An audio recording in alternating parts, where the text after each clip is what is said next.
Doctor Rafael Nieto Loaiza, muy buenos días. Doctor Londoño, muy buenos días para usted, para todos los oyentes de la Hora de la Verdad y de paso, feliz año. Bueno, muy feliz año para usted, para todos los suyos, para todos los que nos escuchan otra vez, muy feliz año. Un año que empieza con nubarrones muy serios en el horizonte, uno de ellos en materia política. Hemos leído un decreto sobre el que pediremos a usted su opinión sobre la regulación de las protestas. Larguísimos considerandos, todo el gobierno cumpliendo decisiones de los jueces. Parece que los jueces se cansaron de ser jueces y se dedicaron a administrar y a darle órdenes al Poder Ejecutivo. Pero ¿cuál es la opinión suya, que es la que nos interesa, doctor Nieto? Doctor Londoño, voy por partes. Lo primero, efectivamente, ese decreto que regula lo que se ha empezado a denominar como la protesta social es resultado de una tutela. Y que lo sea solamente demuestra que esa figura, que era fundamental desde la Constitución del 91 para la protección de los derechos constitucionales fundamentales, ha pervertido su naturaleza y su función. Porque no tiene lógica ninguna, no tiene sentido, y para eso no fue creada esta acción, que se regule la tarea del Ejecutivo en relación con las protestas y la función de la policía en ellas a través de una tutela. Para eso ni se creó ni se puso en marcha la tutela. Lo que es claro es que, y ese es el segundo punto, los jueces están ejerciendo competencias y funciones que le corresponden a otras ramas del poder público. Si usted me permite usar la palabra, están usurpando funciones de las otras ramas del poder público, y eso lo hacen a través de las sentencias en los procesos judiciales o, como en este caso, a través de decisiones de tutela. Y para no quedar metido entre las varas que produce el incumplimiento de una tutela, al gobierno no le queda sino cumplir lo que ella ordena, aunque esté por fuera de las competencias de la tutela misma y lo que le corresponde a los jueces. Porque, y es el tercer punto, es solamente el presidente de la República a quien le corresponde como jefe de Estado y como jefe de gobierno dirigir la fuerza pública y disponer de ella, y además conservar en todo el territorio el orden público y restablecerlo donde fuera turbado. Es solamente al Ejecutivo a quien le corresponden esas funciones, no le corresponden ciertamente a los jueces y menos a través de las acciones de tutela. El cuarto elemento a resaltar es que la óptica del decreto es por lo menos cuestionable. Se centra en el derecho a protestar, pero olvida los derechos y libertades de los demás ciudadanos. Cuando usted lee el contenido del decreto, se dará cuenta que está permanentemente pensado y estructurado para garantizar el ejercicio de derecho a reunión y manifestación pública y pacífica, y eso está hasta ahí muy bien, pero olvida para todos los efectos la intervención que es necesaria para la protección de los derechos y libertades de los demás ciudadanos, y además la intervención que sea necesaria para la protección de la seguridad nacional y de la seguridad pública y el orden público en Colombia. Usted no puede hacer un decreto sobre manifestaciones y protestas que solamente miren los derechos de quienes protestan y se manifiestan, pero que no miren la afectación eventual de los derechos y libertades de los demás o lo que pueda ocurrir en materia de seguridad y orden público. Y además hay que decir que en esa misma línea, lo que hace el decreto es olvidar que los tratados internacionales de derechos humanos, cuando regulan el derecho a la reunión, que es el derecho sobre el cual se construye la figura del derecho a la protesta, dicen claramente esos tratados internacionales, tanto la Convención Americana de Derechos Humanos como el Pacto de Derechos Civiles y Políticos, que el ejercicio del derecho de reunión solamente puede estar sujeto a las restricciones previstas por la ley, pero también a las que sean necesarias en una sociedad democrática, aquí estoy citando textualmente, en interés de la seguridad nacional, de la seguridad del orden público, y aquí hago énfasis, o para proteger la salud o la moral públicas, o los derechos o libertades de los demás. Es decir, no es el derecho a la reunión o su expresión en el derecho de manifestación o de protesta un derecho que no tenga limitaciones. Las tiene, y las tiene muy claras, y las define con claridad el conjunto de normas de derecho internacional en materia de derechos humanos. Ahora, cuando usted profundiza sobre el decreto, levanta un conjunto de preocupaciones que a mí me parece que son, al menos, para entrar a debatir. Primero, restringe equivocadamente la motivación para el uso de la fuerza. En el artículo 4, el decreto dice que es el último recurso para proteger la vida e integridad física de las personas, incluyendo las de la policía. Pero solamente la vida y la integridad física. Y yo pregunto, ¿acaso las libertades y los bienes no justifican su protección eventual mediante la fuerza si fuese necesario? Yo no tengo la menor duda de que sí. De manera que, de acuerdo con este decreto, solamente se podrá usar la fuerza para proteger vida e integridad física. Si hay unos ataques sobre establecimientos de comercio o sobre viviendas particulares o sobre monumentos públicos, por ejemplo, no puede usarse la fuerza, no podrá usar la fuerza la policía, pareciera que no, de acuerdo con lo que dice el decreto.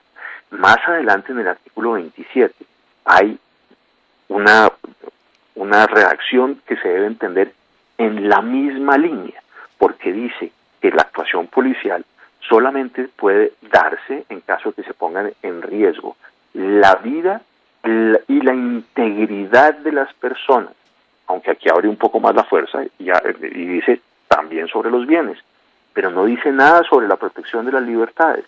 Las libertades parecen no ser una justificación de la actuación policial.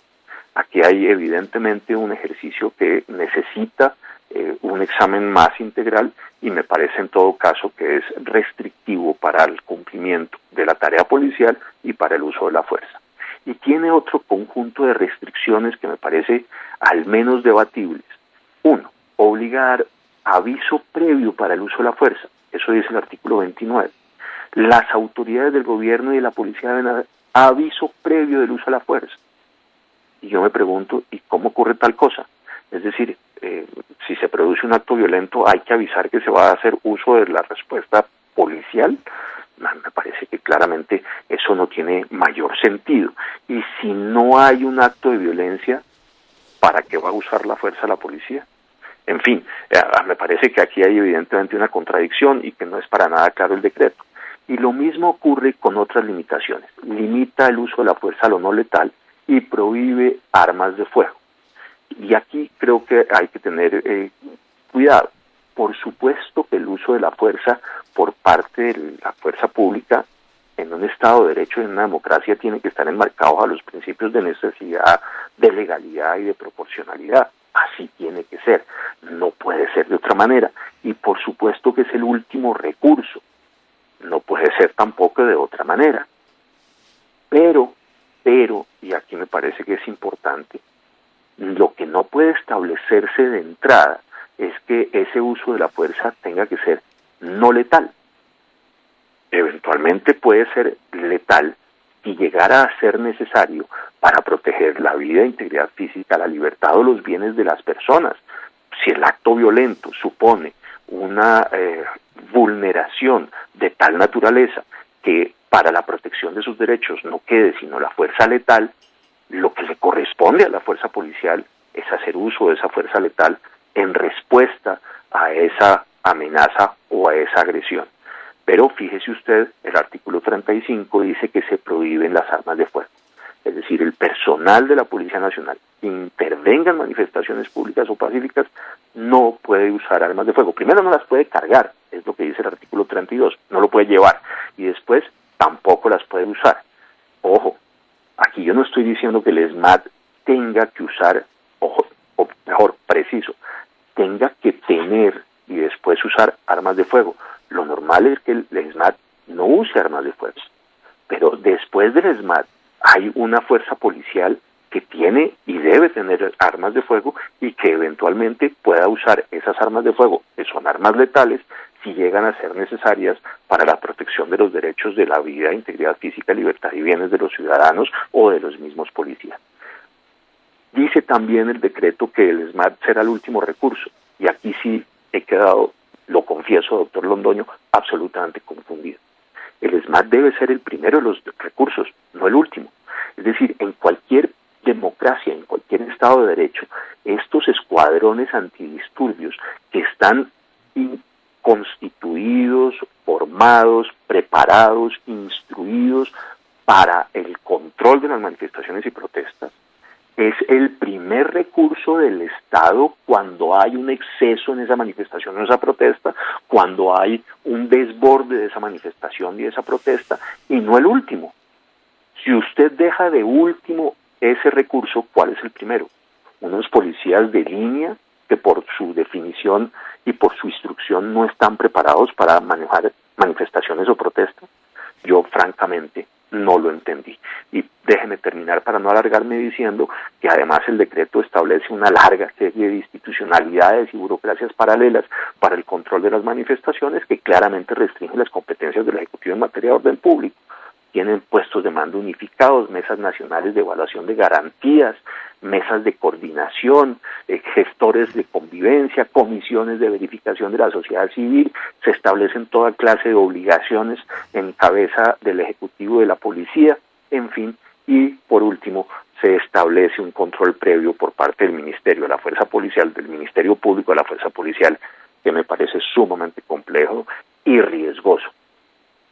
Termino diciendo lo siguiente: después de ese decreto, las protestas ahora sí, ya no queda la menor duda, no requieren aviso previo, no se pueden restringir a falta de dicho aviso, y las autoridades solo pueden sugerir rutas y puntos de encuentro. Nada más. Sugerencias, ¿cómo le parece a usted? Doctor Nieto, usted ha hecho una exposición magistral sobre este tema. Déjeme decirle que lo felicito. Es una exposición perfecta sobre esta cuestión, el decreto más peligroso que se ha dictado en mucho tiempo. Y las armas de fuego. Usted no mencionó una posibilidad, y es que los manifestantes sí lleven las armas de fuego. Y ahora con mayor riesgo, porque saben que la policía que los enfrenta va a estar desarmada. Entonces, una policía desarmada frente a hombres armados. ¿Cómo le parece el panorama? Es decir, esto es... ¿Sí? Diga. Ciertamente no tiene sentido. El ESMAD no debe llevar armas de fuego, pero el resto de las unidades policiales tienen que llevarlas porque esa es su función, su naturaleza, y porque eventualmente son indispensables para cumplir su tarea y la tarea de proteger a los ciudadanos.